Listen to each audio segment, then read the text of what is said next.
The wind howls across the endless white Montana plains, a warning, not a comfort. A lone cowboy rides through deep snow, face buried in his collar, breath stinging in the frigid air. His world is reduced to white and grey, far from any warmth or shelter. Out here he's alone with his horse and the merciless winter. His name doesn't matter. He's one of thousands who came west for freedom, now trapped by it. The temperature is deadly, the sun a pale disk. He must keep moving, stopping means death. His horse struggles, breath frosting its muzzle. The cowboy's fingers are numb, frostbite close. His mission: check on cattle scattered across the plains, try to move them to shelter, break ice for water. The cattle are weak, the task nearly hopeless. For the cowboy, it's a daily battle against the elements, a test of survival. He scans the horizon. Maybe smoke, maybe just a trick of the light. Hope is dangerous, but necessary. He thinks of a rough cabin ahead, a stove, firewood, maybe food. It's survival, nothing more. He urges his horse forward, step by painful step, driven by the will to live. Out here, that's all that matters. Surviving a Montana winter took more than luck. It was all about preparation. Cowboys relied on layers, wool, long underwear, thick shirts and trousers, trapping warm air close to the body. Wool was essential. It stayed warm even when damp, unlike deadly cotton. The prized buffalo coat was heavy but nearly impenetrable to wind and snow. If not buffalo, then bearskin or sheepskin-lined canvas had to do. Chaps, often lined with angora, shielded legs from the cold. Protecting extremities was vital. Fur hats with ear flaps, deerskin gloves, and thick wool socks inside tall boots. Some lined boots with newspaper or grass for extra insulation. Every piece of clothing had a purpose: armour against the cold. Cowboys knew, lose heat, lose the fight. Their gear was heavy, itchy, and uncomfortable, but it kept them alive. In the end, survival depended on every layer. Out on the range, there was no second chance. Preparation was everything. In the winter of 1886, food was fuel, nothing more. Cowboys burned thousands of calories daily, needing fat, protein and carbs to keep warm. Beef was the staple, tough but plentiful, cooked any way possible. Bacon or salt pork provided fat and didn't spoil, perfect for remote camps. Biscuits, dense, hard and filling, offered slow-burning energy. Beans, cooked for hours, became thick, nourishing stew. The menu was monotonous but life-sustaining: beef, beans, biscuits and bacon. Coffee was the lifeblood. Strong, black and hot, simmering all day. The caffeine and heat kept bodies and spirits going. Meals were simple, repetitive and essential for survival. Out here, eating was about staying alive, not enjoyment. Shelter was survival, nothing more, nothing less. Line camps, tiny, crude cabins, dotted the range, offering a stove, bunks, and a break from the wind. Built from logs, mud, or even dug into hillsides, they were basic but life-saving. Inside, a stove, a table, rough bunks, and the smell of smoke and damp wool. When caught in a blizzard, cowboys improvised, finding thickets, overhangs, or ravines for shelter. Huddling with their horse, wrapped in bedrolls, they waited out the storm.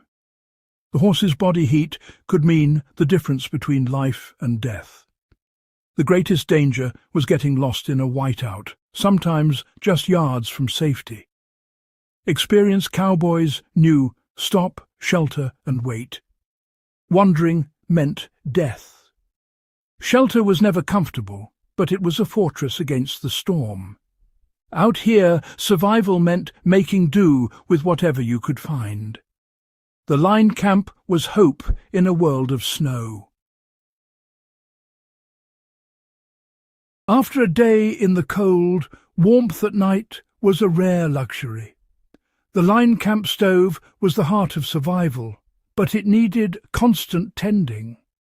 Cowboys took turns feeding the fire, knowing a cold stove meant a freezing cabin. Their bedrolls, canvas outside, layers of wool inside, were makeshift sleeping bags trapping precious body heat. Heated rocks wrapped in cloth warmed their feet through the night. Cowboys slept in most of their clothes, never risking lost heat. Sometimes they shared bunks, combining body heat for survival. It wasn't comfort, it was necessity. Every trick, every layer, every shared blanket was a fight against the cold. In the prairie darkness, warmth was hard-won and fleeting. Survival meant never letting your guard down, even in sleep. Winter wasn't just a battle against cold, it was a battle against loneliness. Isolated in line camps, cowboys faced weeks with only one or two companions. The world shrank to four walls, an endless white outside. Card games filled the long nights, keeping minds sharp and spirits up. Music, harmonica, fiddle, or song, broke the silence, offering comfort and connection. Storytelling and humour were lifelines, turning hardship into shared laughter. Tall tales and jokes kept despair at bay. In the face of monotony and darkness, these small rituals kept hope alive. Survival was as much mental as physical. Out here, the human spirit was tested as fiercely as the body. The winter of 1886-87 became legend, the big die-up. After a dry summer and overgrazed plains, winter struck with relentless fury. Blizzards buried the grass, then a thaw and freeze sealed it under ice. Cattle starved, unable to reach food, dying by the thousands. Cowboys watched helplessly, fighting to survive themselves. The final blizzard buried herds and men alike. Many cowboys perished, found only when the snow melted. Spring revealed a landscape of death. Carcasses everywhere, fortunes lost overnight. The open-range cattle boom was over. The big die-up was a brutal lesson in nature's power and human limits. It ended an era, reshaping the West forever. The survivors would never forget the cost. Nature had the final word. Spring 1887 brought devastation. Cattle gone, ranchers ruined, cowboys out of work. The open-range system collapsed, the great herds were finished. Barbed wire replaced open land, and ranchers began storing hay for winter.